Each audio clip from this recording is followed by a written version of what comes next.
Good morning, everyone. It's lovely to see you all here today, especially visitors who've come to our church this morning. Really nice to have you here for this very special occasion. Thank you to Julian for doing our service this morning.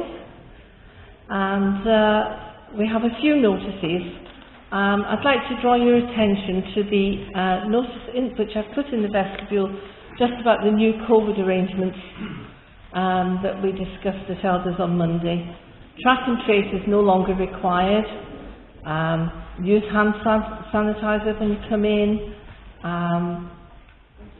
There is a space for people who wish to isolate in the church. Masks must be worn when singing, but not at any other time if you don't want to. And hymn books, it's lovely to have the hymn books back in the pews, and people can use those, but leave them there when you leave your seats. Thank you. And we're starting communion on the 3rd of October, and we'll have COVID-safe arrangements in place for the serving of communion. There won't be tea and coffee after the service until after the next elders meeting, when we discuss it again. The church meeting is taking place next Sunday after the service, and the agenda for the church meeting is in the vestibule for those who would like to take one and have a look.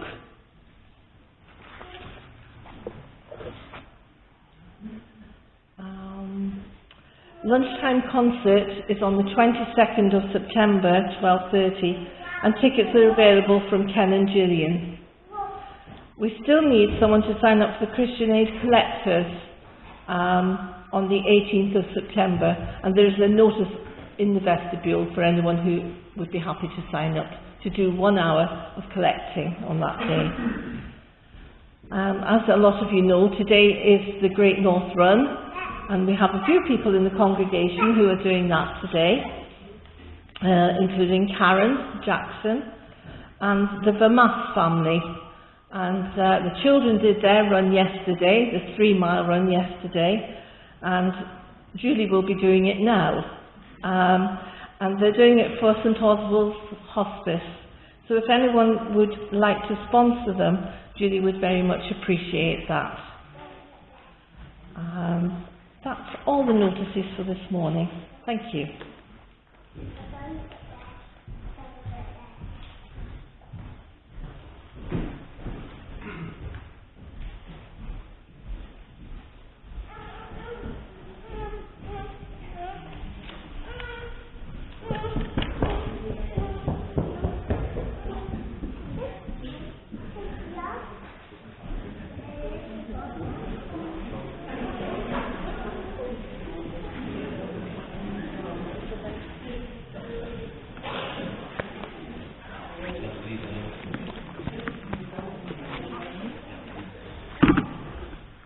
Good morning, everybody.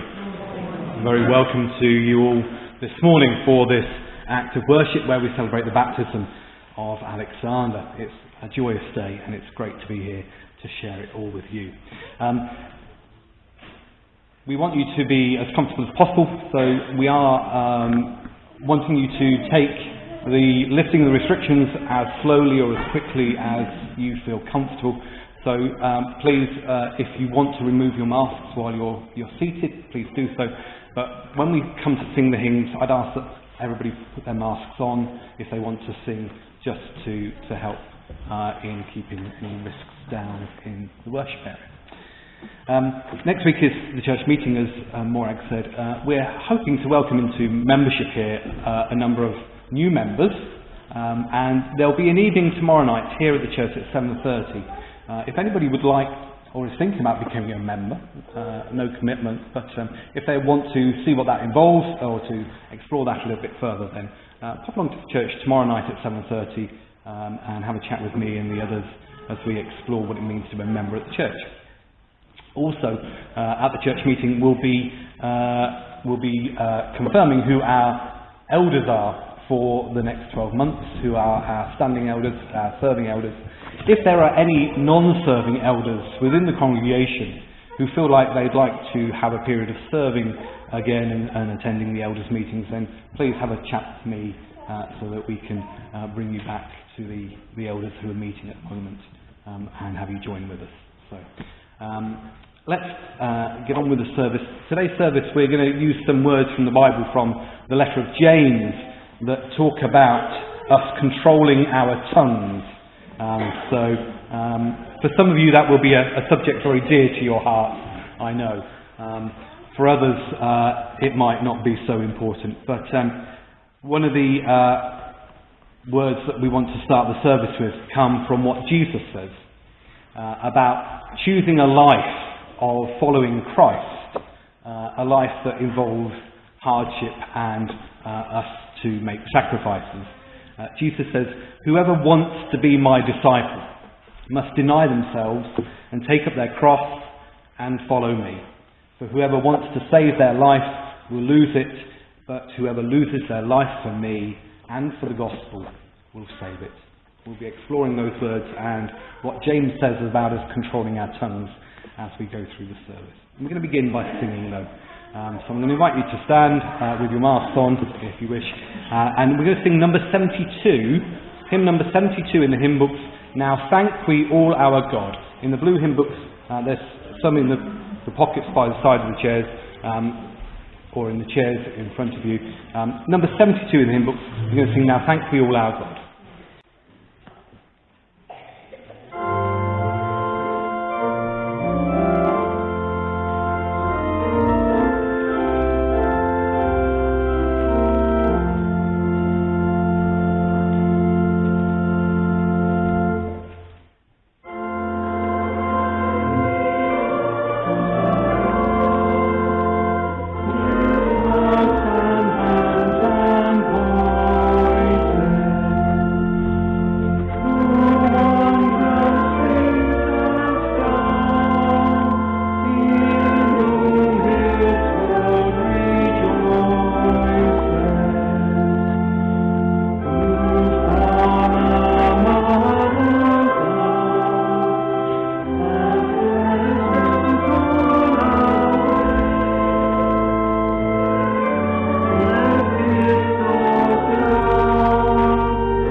As we come into God's presence this morning, let us turn to Him in prayer. Let us pray. Lord, we're so glad that you gave us our voices and that we can use them to make so much noise. We can sing and we can shout. We can use our voices to say please and to say thank you, to say something kind to those who are sad, to give encouragement to those who are hurting inside, to show the way when someone is lost, to say something good when others are being nasty, to speak about Jesus even when others only laugh. We can use our voices to sing your praise, to say our prayers, to speak of your love, and to shout aloud how wonderful you are.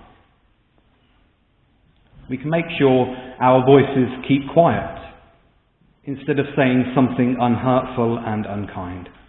We can be silent instead of getting angry, gentle instead of being a bully, thoughtful instead of being selfish. We can use our voices to say thank you for all the wonderful things with which you fill our lives, our world, and our days. To say sorry when what we say or do hurts you, other people, and ourselves. To shout aloud that we follow Jesus and are giving our lives to him whose death, life, and resurrection shouts aloud your love for all the world. Lord, we can shout and we can sing. Help us to shout and sing in our worship and our lives today. Amen. I've got somebody to just help me with our introduction to this morning's service. This is Gary. Say hello, Gary. Hello, Gary. This is Gary. He's going to help us in introducing our theme this morning. I've got some stickers.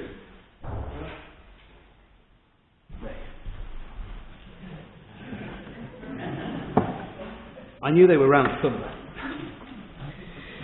I've got some stickers that I want to hand out. Do you want some stickers? There you go. Yeah. Some stickers. These stickers have some words on them. They're not nice words. They are perhaps... Anybody want some stickers? Want some stickers? Help with Gary. Anybody want to help me with Gary? Can you help me? There we go. Right. These are stickers with some words on them. Help me with Gary. Anybody? Anybody else? Oh. There we go. Those words on there are very nice. They say things like, I don't like you. I hate you. You're fat. You're smelly. You're ugly. They're kind of words that we sometimes catch ourselves saying to people, words that are cruel. In our Bible reading today, James reminds us just how powerful our tongue can be, that what we say can hurt people. We have to be very careful how we use our words, our tongues to speak, because it can be very dangerous. What I want you to do is for the children to come up with their stickers and to stick the words onto Gary. So if you've got some stickers, come up and stick them on Gary. There we go. Cover him up with stickers.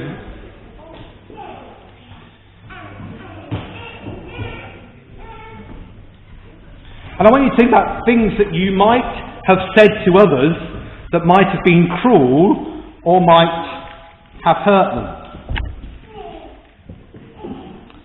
We've got words here that we might have said that the children are sticking all over Gary to remind us that our words stick.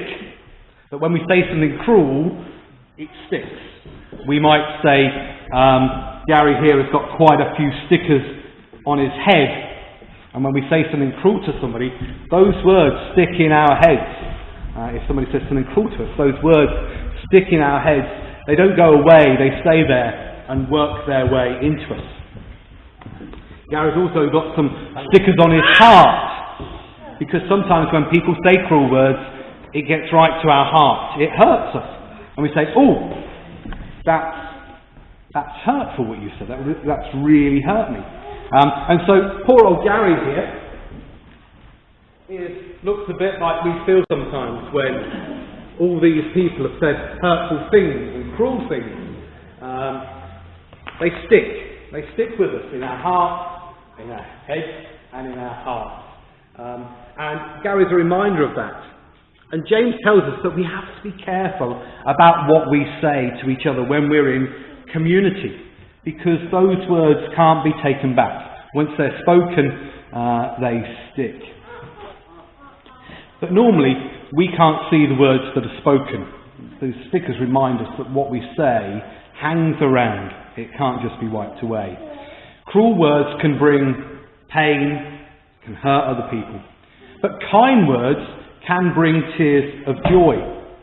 Which would you rather be responsible for?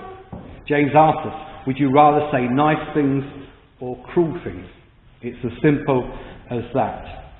You know, some people talk to their plants. Does anybody here like to confess that they talk to the plants in their house?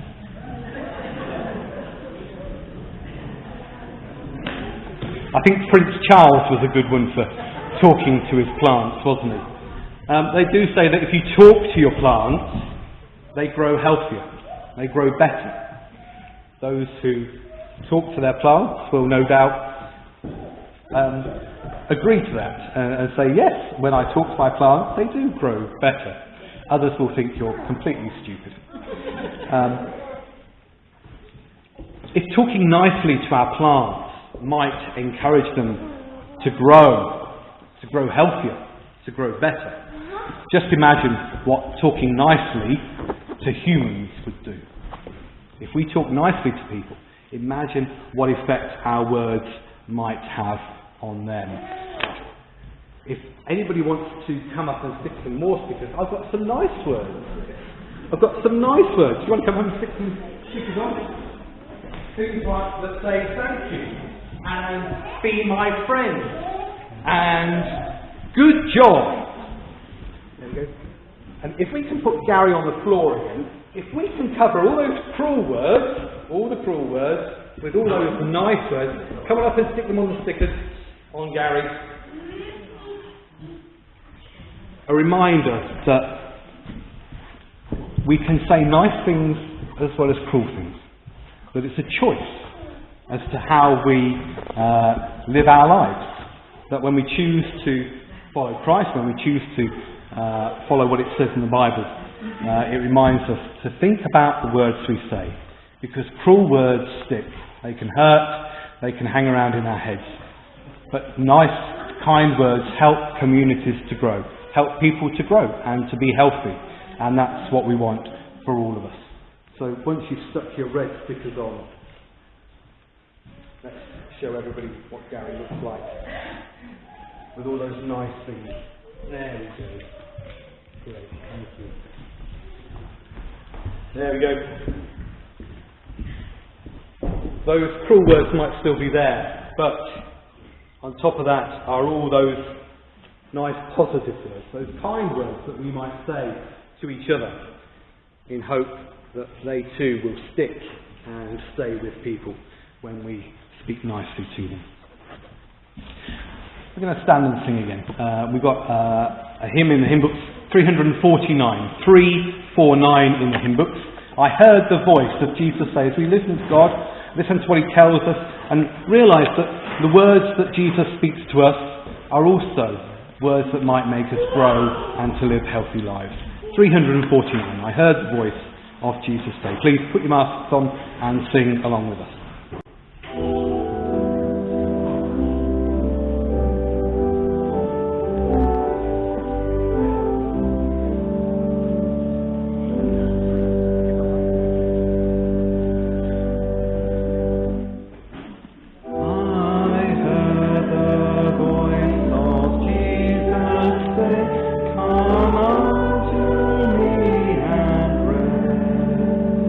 Lay down your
listen now to the words from James chapter 3.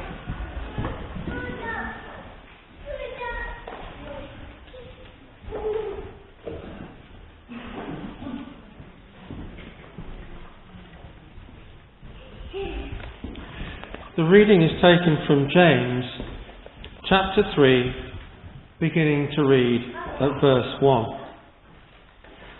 My brothers, many of you should not become teachers.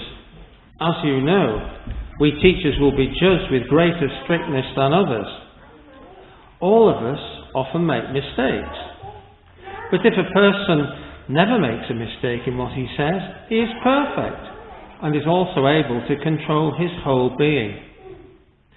We put a bit into the mouth of a horse to make it obey us, and we are able to make it go wherever we want. Or think of a ship.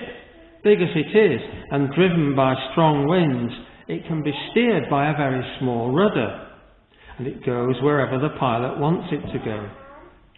So it is with the tongue. Small as it is, it can boast about great things. Just think how large a forest can be set on fire by one tiny flame. And the tongue is like a fire. It is a world of wrong, occupying its place in our bodies and spreading evil through our whole being. It sets on fire the entire course of our existence with the fire that comes to it from hell itself. Man is able to tame and has tamed all other creatures, wild animals, birds, reptiles and fish. But no one has ever been able to tame the tongue. It is evil and uncontrollable, full of deadly poison. We use it to give thanks to our Lord and Father, and also to curse our fellow man, who is created in the likeness of God. Words of thanksgiving and cursing pour out from the same mouth. My brothers, this should not happen. No spring of water pours out sweet water and bitter water from the same opening. A fig tree, my brothers, cannot bear olives. A grapevine cannot bear figs. Nor can a salty spring produce sweet water. Amen.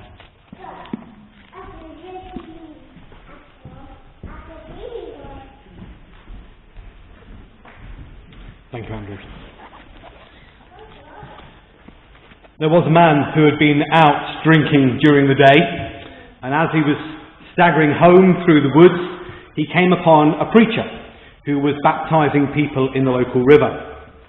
The drunk, totally worse for wear, stumbles into the river and bumps into the preacher. The preacher turns around and is almost overcome by the smell of alcohol on the man's breath. But he asks the drunk, "Are you ready to find Jesus?" And the drunk answers, "Yes, I am." And so the preacher grabs him and dunks him in the water, pulls him up and asks the drunk, "Brother, have you found Jesus?" And the drunk replied, "Nope." The preacher, shocked by the response, immediately dunks him into the water again, holds him under for a little longer this time, pulls him out of the water and asks him, "Brother, have you found Jesus?" And the drunk replies again, "Nope." By this time the preacher's at his wit's end, slightly embarrassed by the spectacle that was being created, so he dunks the drunk into the water again. This time he holds him down for at least 30 seconds, and when the drunk begins waving his arms around, he pulls him up. The preacher again asks the drunk, "For the love of God, brother, have you found Jesus?" And the drunk wipes the water from his face, catches his breath, and says to the preacher, "Are you sure this is where he fell in?"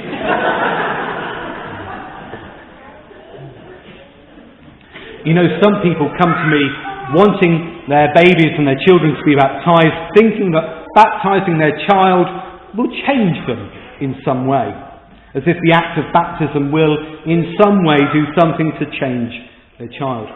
Even some adults come to baptism thinking that after baptism their lives will be changed in some way and that they will find Jesus. As if something magic happens during the baptism service. But that's just not the case. St. Augustine in the 5th century described things like baptism as an outward and visible sign of an inward and invisible grace. That the baptism doesn't change a person, but that the baptism is an outward sign of an inner change that has taken place. For Alexander, baptism is an outward and public sign of the calling of God and the Holy Spirit on the lives of their parents to bring Daniel to baptism. It's an outward sign for all of us as to what is happening in the lives of Daniel and Sophie and Alexander. So you might ask, what difference does being baptised make? Well, once we're baptised, we attempt to live in a different way. Baptism doesn't make us better. Coming to church on a Sunday doesn't make us better. They are just outward signs of what's going on inside of us.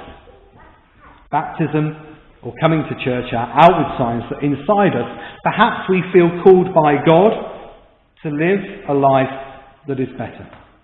We see the problems with the world, the standards it judges people, and we say, I'm going to live in a different way.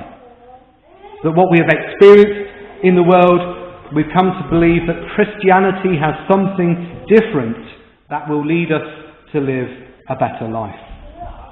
In the Bible, and in our relationship with God and Jesus, through being filled with the Holy Spirit, we come to learn of what that better way of life is. Thousands of years ago, God's people were given the 10 Commandments that told them not to murder, or to steal, or to lie, or to be jealous of what other people had. And they knew that that was a better way of life. That was better for them and for the society as a whole in which they lived. They were good rules to live by. When we read the Bible today, when we hear what Jesus taught and follow what he says, we don't do it because we have to, but because we genuinely believe it will be better for us and for our communities and for the world we live in. That is why when we hear the Bible reading that we heard today that tells us to control our tongues, then I encourage you to think about those words and consider how this is a good teaching for us so that we might live better lives. There were 3 preachers in a lifeboat, far from any sight of land. Their ship had sunk, they were adrift on the sea and had little hope of getting safely back to home. They decided that they were going to confess their shortcomings to each other. One of the preachers asked, "What is something that you have a problem with and would like to confess?" To which the reply came, "Well, I have a problem with alcohol. At night I sometimes sit down and drink a whole bottle of whiskey." The second preacher adds, "Well, I have a problem with lust. Every time a woman walks past me, I am filled with desire." And then the question was asked to the third preacher, "Well, what is something that you have a problem with?" To which the preacher replies, "Gossip, and I can't wait to get back to shore and tell everyone about you two." James in the reading today tells us and those who are followers of Christ to control their tongues, to not spread idle gossip. Because when we gossip, it invariably hurts those we gossip about. It breaks confidences and it erodes trust. It has a negative and detrimental effect on our relationships and our community. So James says, don't do it. Control what you say. Think carefully before you let your tongue run away with you. So we can control our tongues by not gossiping about others. We can also control our tongues by being careful about the words we use. Like we said with children earlier, cruel words stick. There's a phrase that says, be sure to taste your words before you spit them out. I wonder if there are any players of Scrabble among us. How many of you like playing Scrabble?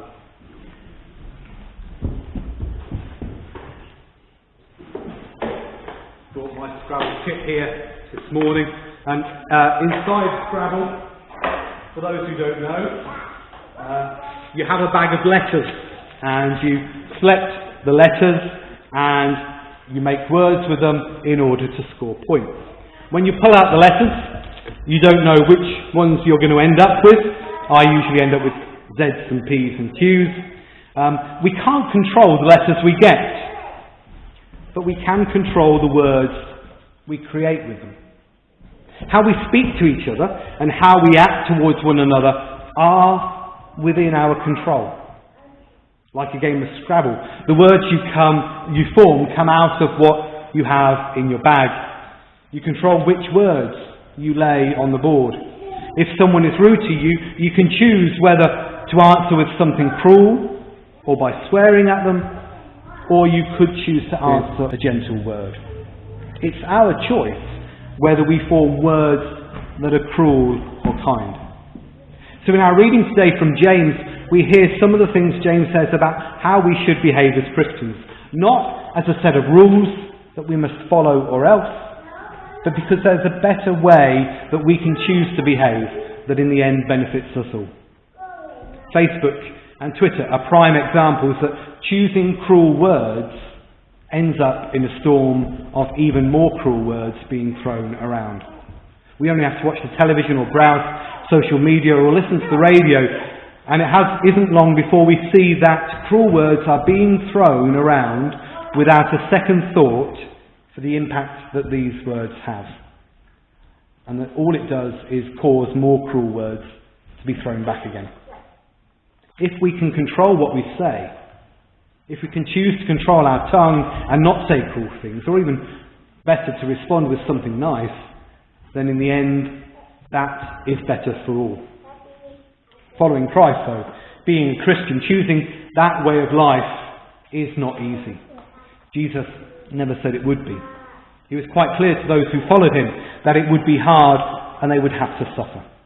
But that if they chose that way of life, then they would indeed find a better way of life, and a life that is fuller and richer, deeper. This is the way that we have chosen, and we hope that Alexander, as he grows, will be shown and able to choose for himself.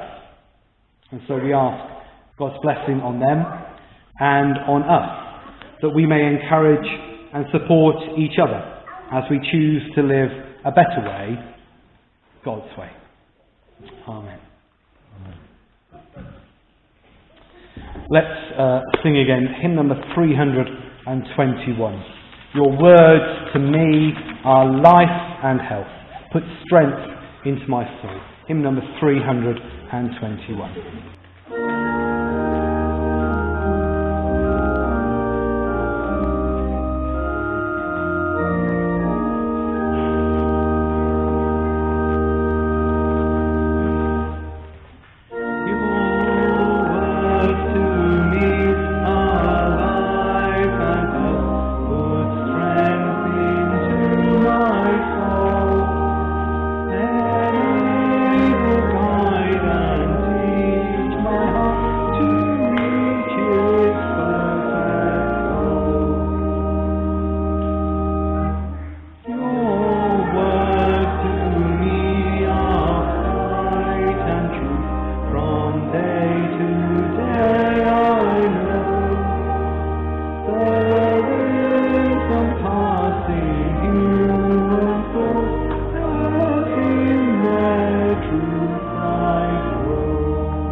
Please be seated.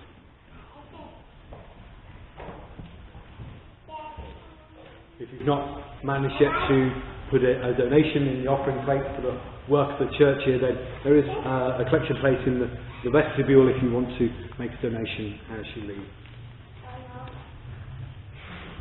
Father God, we thank you for all that you have given to us. Please accept these offerings of money and the offerings of our lives, that they may be used to serve you and to let everyone know of your love for them. Amen.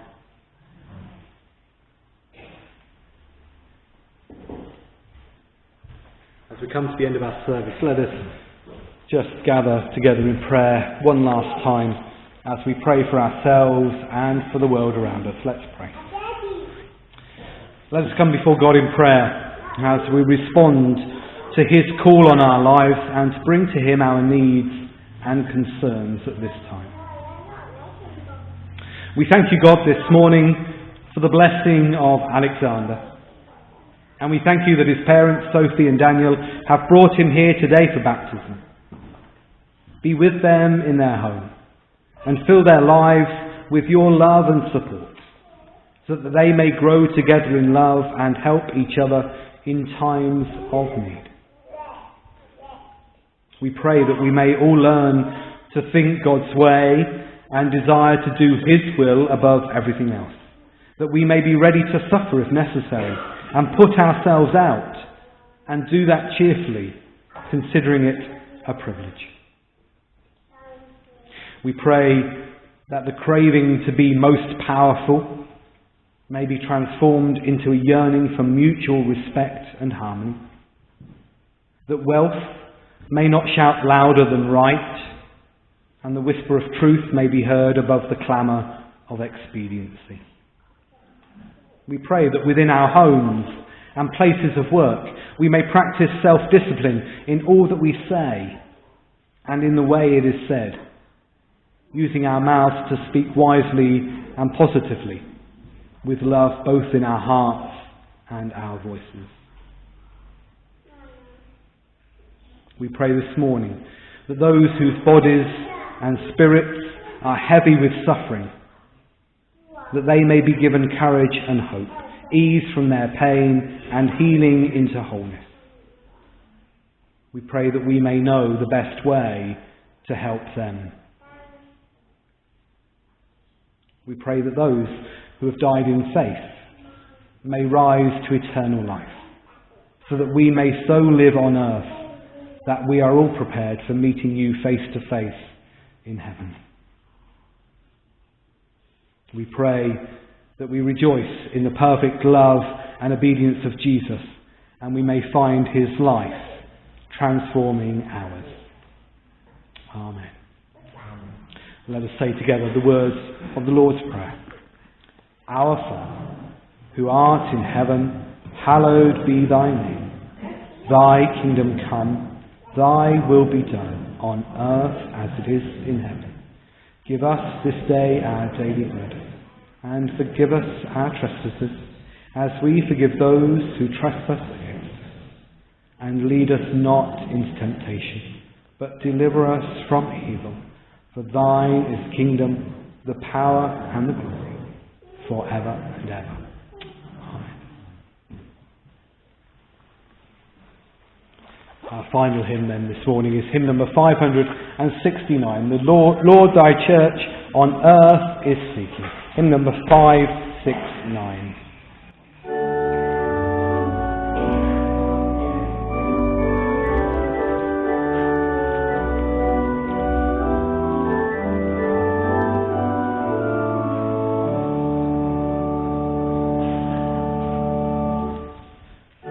Thank you.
morning in worship, it's good to see you all this morning. And before we go, a blessing on you all.